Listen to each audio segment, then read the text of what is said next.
Magandang hapon sa inyong lahat mga idol. Ngayon ay alas 2 na. Mamasdan ko yung aking sisiw, yung bibistag. Akala ko simpleng tuka lang yan ng mga kasama. At habang tumatagal umiitim at lalong kumakapal, ayan ay ibig sabihin yan, mayroong buni. At pag hindi natin yan ginamot agad at lalong dadami yan, kakapal yan sa buong muka niya at sa palong at tinamaan yung kanyang palong mga idol. Ayan, kaya dinakip ko at kanina ginamot ko habang ako nagbibideo ay mali tayo, kaya ang ginawa ko dyan, kinuha ko, dinakip ko, ayun talaga ay buni. Kaya bukas, yan, nilagyan ko na ng gamot. Tapos, ayan mga idol, oh. Kita nyo talaga, oh. Ayan, may buni. Kaya ang ginawa ko, dinakip ko na, tapos nilagyan ko ng gamot. Tapos bukas, hugasan uli. Ayan, lalagyan uli ng gamot. Kaya ito, simple lang mga idol. Pwede din to sa tao. At pwede din to sa ating mga laga.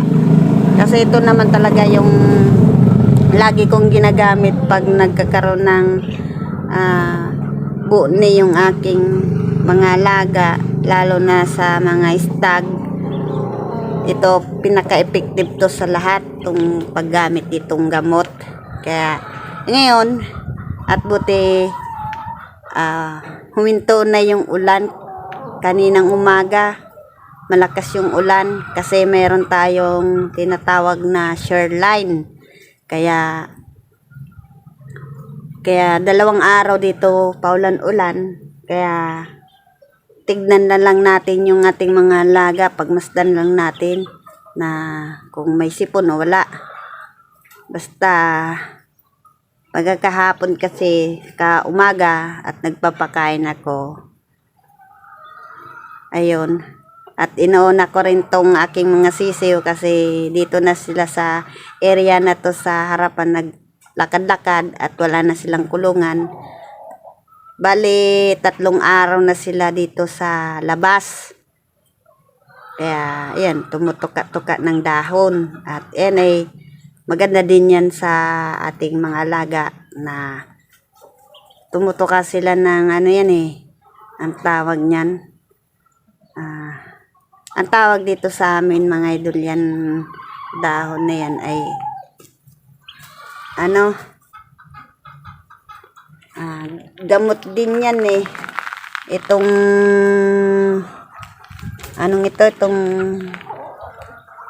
hindi yan Carabao grass, nakalimutan ko ang tawag niyan mga idol, kasi nilalaga din yan eh, yung dahon na yan na damo. Kaya hindi ko yan binubunot kasi sabi ko pag may alpas na akong manok ay mayroon silang pagkakabalhan na tutukain. Kaya yan mga ano na yan, yan mga damo-damo ay dala yan ng baha. Kaya yan dito lang yan mga idol, yan aking sisiw. Kaya magandang hapon na lang sa inyong lahat dyan, sa aking mga subscriber. At please and subscribe naman dyan sa aking munting channel para lagi kayong update sa aking video. Kaya yan mga idol, nakapaggamot na ako ng aking baby stag. At i-update ko kayo sa bago kong pabreed na pag ano na sila, pag nagpisa. At yan naman tayo magkakaroon ng panibagong sisiw. At kailangan na naman natin na magparami. Kasi nung simula nung baha at marami akong na kasipon na manok at yung iba ay yung mababa at ayaw kasi namin dito na mababang manok, ang gusto namin kasi matatangkad, kaya inalis na namin. Kaya kailangan na natin na magparami. Ayan mga idol. At mas maganda din yan sa ating sisiw na ano pa lang, nagsisimula silang ganyan na walang buntot Pag laki-laki nila at tutubo at napakaganda na yung kanilang buntot, kasi ganyan mga idol ay naglagasan na yung kanyang mga balahibo, kumbaga nagpapalit na ng balahibo yung aking mga sisiw. At buti mga idol at hindi nabawasan yung aking sisiw, kasi wala akong maisip mga idol kung anong igamot sa ating mga alaga na pagdating sa nagtataing dugo. At mahal kasi mga idol ang gamot, kaya nagbase lang ako mga idol sa nilagang talbos na bayawas, at napaka-effective naman doon sa aking sisiw nagkasakit. At sa ganon, para tayo ay makatipid-tipid, kumbaga doktor kwak-kwak lang tayo kung anong magandang kinalabasan sa ating mga alaga. At ayan mga idol, kasi ito ang aking mga sisiw at sa aking mga stag na wala kasi ditong vaccine. Kaya ang gagawin natin, panatilin na lang natin malinis yung ating paligid na malita sa ating mga paligid, at lagi lang tayong mag-spray kasi nandyan din yung mga bakterya, at labas-pasok kami dito sa bahay. Then pupunta kami ng tindahan. Siyempre hindi mo mas iwasan na tayo ay magdadala ng bakterya, kaya ang gawin na lang natin ay mag-spray. Kaya yan mga idol, at bilo na aking mga sisiw na maglakad-lakad kahit anong gusto nilang pumunta. At minsan mga idol, at bumabalik na lang sila doon sa tabi pag maulan, at sana hindi sila magkasakit. At lagi ko lang tong i-check, at ganun, ganito pabago-bago yung ating panahon.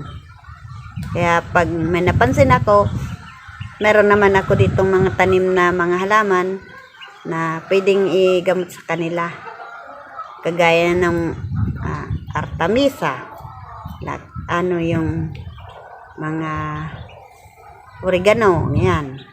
At pwede natin na idikdik at press pa yung katas, ay pwede nating ipainom sa kanila. Kaya yan mga idol, magandang hapon na lang sa inyong lahat. At hindi ako nagpapakita kasi mga idol, at meron din yung ilong kong baklay.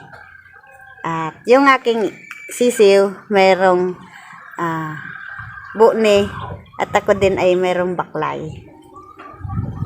Idol, hindi ako nagpapakita sa camera, ayan mga idol, at wag nyo na lang pansinin yung aking ilong, kasi ayan may baklay, at pumunta na dito, at yun, hindi ako kumain ng itlog, bawal, kaya nginulam ko na lang kanina at kahapon ay hotdog, tapos bumili din ako ng itlog. Ayan mga idol, at wag yun na lang pansinin yung aking ilong, at siya ay ako din may baklay, at siya din ay may bune.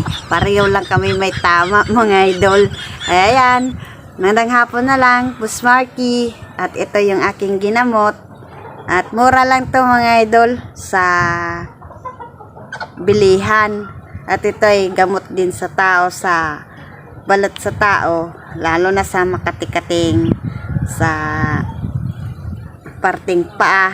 At meron din tayong yung pag nababasa yung ating paa, yung makate, tapos lalo na yung kagat ng langgam, at pwede din natin to gamitin. Ayan mga idol, to skin fighter.